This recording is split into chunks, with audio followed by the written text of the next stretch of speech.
Portanto, estamos de volta aí, trazendo mais uma videoaula de história. Desta vez vamos abordar a semana 5, explicar o conteúdo da semana 5 do PET 3 para os alunos do 9º ano do ensino fundamental. Aqui é o professor Marcos Casella, professor de história de vocês. Portanto, seja bem-vinda, seja bem-vindo à nossa videoaula de hoje. Semana 5, PET 3, 9º ano do ensino fundamental. Tema: o Brasil e a exclusão histórica das minorias sociais. Esta semana você vai entender as razões para as exclusões históricas das minorias sociais. Lembrando que minorias sociais não significa que esses grupos sejam pequenos em quantidade. Por exemplo, as mulheres são grupos sociais minoritários, mas são mais da metade da população brasileira. A população parda e negra é uma minoria social, mas são também mais da metade do total populacional. Ou seja, mesmo sendo maiores em quantidade, as exclusões e violências que sofrem cotidianamente deixam esses grupos mais vulneráveis, tornando-se, portanto, minoria social. Ok? Então, minoria social não é um grupo pequeno, é um grupo que sofre com as exclusões e as violências, mas ele é imenso no que diz respeito à quantidade. A Constituição Cidadã, promulgada em outubro de 1988, a atual Constituição do Brasil ficou conhecida como cidadã, devido aos inúmeros artigos que a compõem, que versam sobre a liberdade e os direitos de todas e quaisquer brasileiros.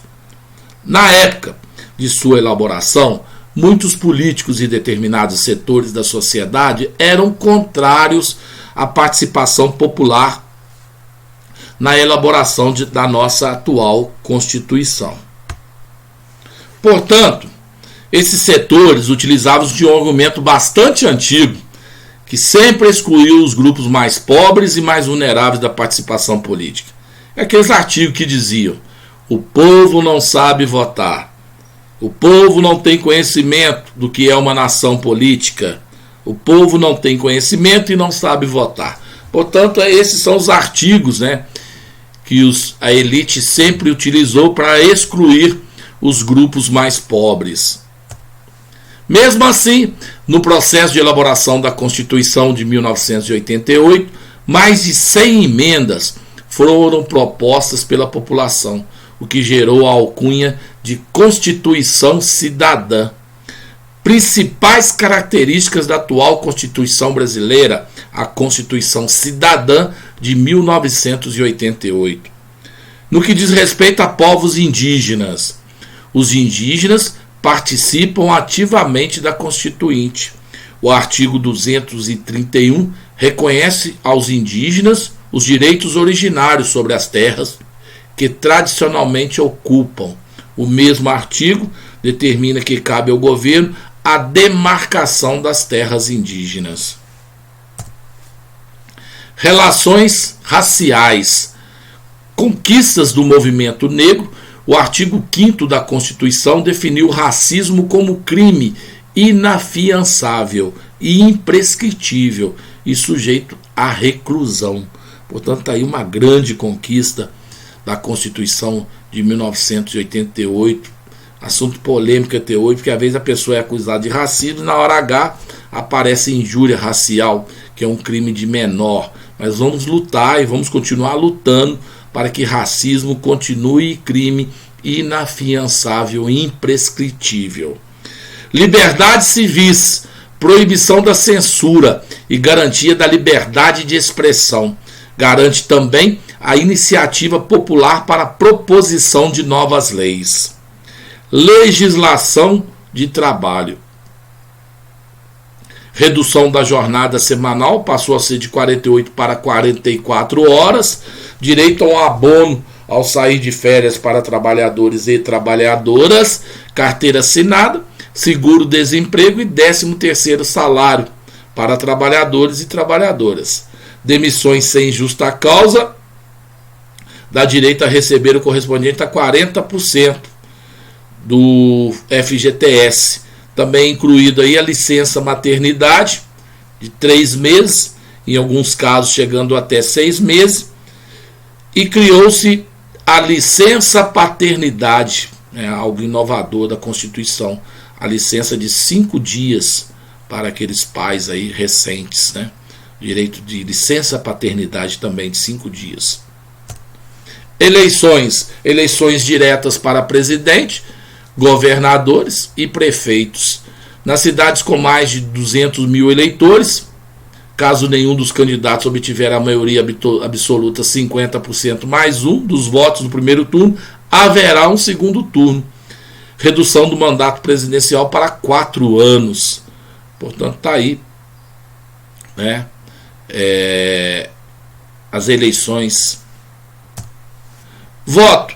Os analfabetos ganharam o direito facultativo de votar. O voto tornou-se obrigatório para os brasileiros e brasileiras maiores de 18 anos e menores de 70, e facultativo para os maiores de 60 e para os 70, e para os jovens com idade entre 16 e 17 anos. Esses votam facultativamente, ok? Mas é importante a participação dos jovens, e cada ano que passa ela cresce mais ainda. Forma e regime de governo. República Federativa e Presidencialista. Previu-se para 1993 a realização de um plebiscito para escolher entre o presidencialismo e o parlamentarismo, e entre a república e a monarquia. Portanto, como a gente havia falado lá do plebiscito, lá em João Goulart, quando foi parlamentarismo e presidencialismo, a Constituição também trouxe essa questão do plebiscito, que foi feito em 1993. O Brasil quer ser uma monarquia, voltar a ser monarquia, ou quer continuar como república? Quer continuar presidencialista ou quer ser parlamentarista?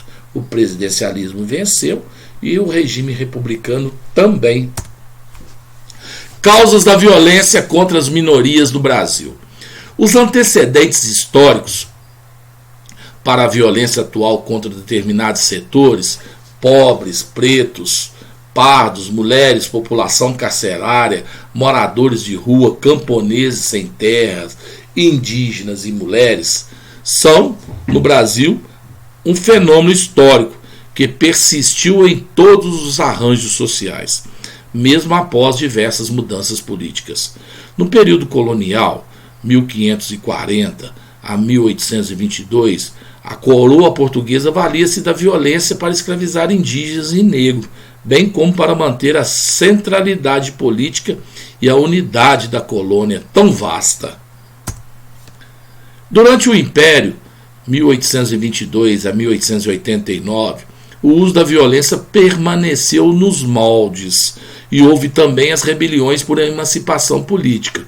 Mesmo após a proclamação da República, no dia 15 de novembro de 1889, que só atingiu legalmente seu apogeu democrático com a Constituição de 88, praticamente 100 anos depois, a violência persiste como instrumento do Estado, especialmente para reprimir populações pobres.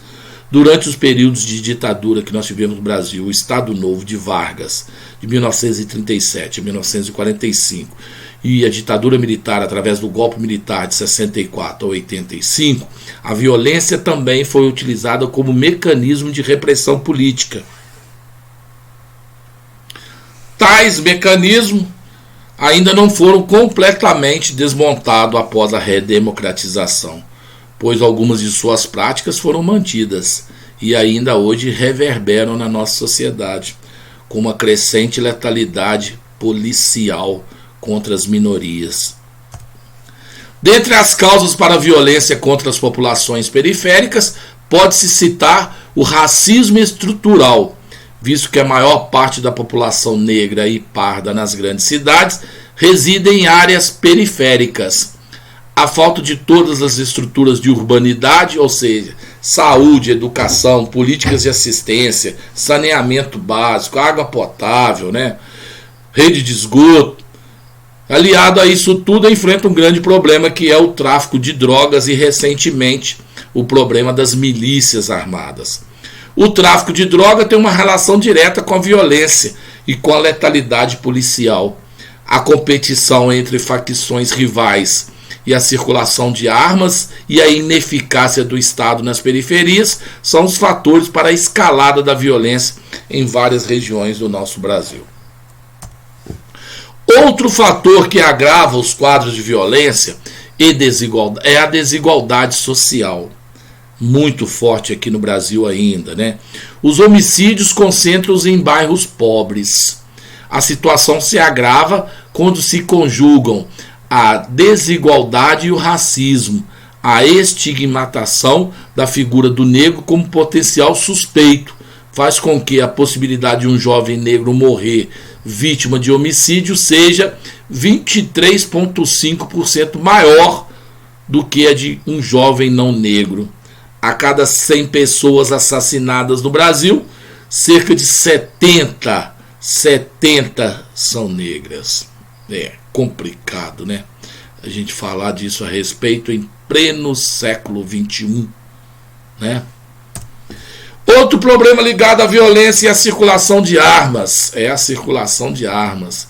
De cada 1% de armas a mais em circulação, aumenta-se em 2% o número de homicídios. O principal grupo assassinado no Brasil é o jovem, o grupo de jovens, entre 15 e 29 anos do sexo masculino. Quando se estratifica o perfil étnico-racial, 75,7% das vítimas são pretas e pardas, ou pretos e pardos. Essa assimetria também ocorre entre as mulheres. 68% das vítimas de homicídio eram mulheres negras. Outro dado preocupante é de que desde 2017 temos uma redução nos homicídios entre negros e um aumento dos homicídios de negros, refletindo uma escalada de violência institucional dentro do cenário social. Consequências da violência no Brasil. Como no Brasil a morte violenta figura entre as principais causas de óbito de pessoas jovens, entre 18 e 24 anos, do sexo masculino, isso significa, em médio e longo prazo, uma mudança demográfica, já que a expectativa de vida da população está aumentando, enquanto a natalidade está diminuindo, e a população jovem é o grupo mais atingido por mortes violentas. Isso pode levar até uma nova configuração aí na pirâmide, né? Uma nova estrutura. A alta taxa de homicídios nessa faixa etária traz consequências econômicas ao dizimar parte expressiva da força produtiva do país. Os altos índices de mortes violentas também sobrecarregam o sistema público de saúde. E, por fim, a perda de liberdades demográficas, de expressão, de associação, de ir e vir, e o mesmo direito de propriedade em muitas partes do Brasil é afetado pela violência. Assim a gente termina mais uma semana, desta vez a semana 5 do PET 3, para alunos do 9º ano do ensino fundamental. Portanto, muito obrigado a você que esteve comigo até agora. Se você ainda não se inscreveu no nosso canal, se inscreva. Ative o sininho para receber sempre notificações a cada postagem nova, tá bom?